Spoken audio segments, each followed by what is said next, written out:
talented, only 14.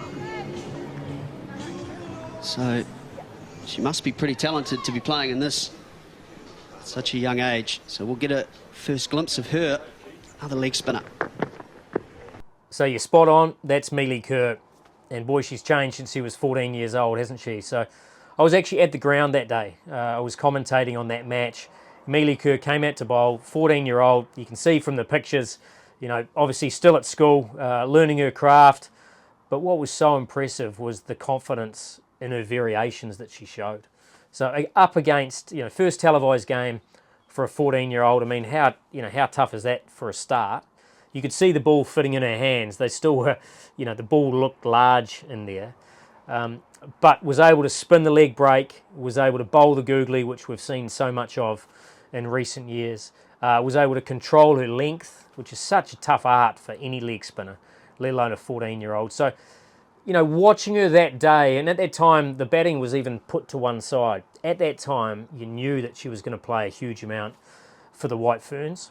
You know, 10 years ago, there was no thought of the WPL. So the fact that Melie Kerr's been able to show her skills in those first 2 years, the WPL, is no surprise to me, who was there 10 years ago. And I've seen the evolution, I guess, of Amelia Kerr, the leg spinner, to Amelia Kerr, the all-rounder.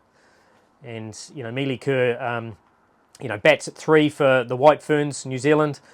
She bats at 4 or 5 for the Mumbai Indians and the WPL, so has real flexibility over that depending on what the team requires. And from a bowling point of view, you know, the skills that you saw as a 14-year-old have just been enhanced.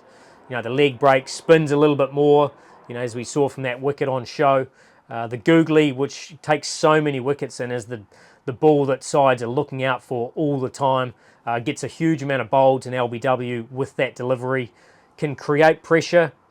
The opposition, also, because they see her so much as a wicket-taking threat, they often sit on her, so it allows the captain of your bowling side to be able to use her at times to change the game. So just such a highly influential player in the international game, and been rewarded recently with the ICC Women's Cricketer of the Year. So really exciting to see that progress of Amelia Kerr, the all-rounder in the field, which we haven't seen footage of here, but a real live wire in the field, whether it be at backward point early in the power play or in the hot spots at the back end, but certainly loves to get involved in the game.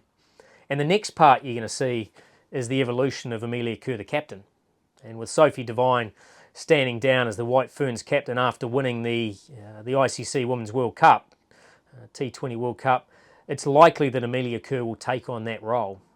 And that will be a challenge, you know, for any player. Still young in age, but high on experience. You know, she's going to need a lot of players around her to help her share the load a little bit, so it doesn't take away from her own performance. But has led Wellington recently to the T20 competition in New Zealand over here to winning the title. I wouldn't say Amelia Kerr's got aspirations as a captain, but she's certainly got a heck of a lot of skill.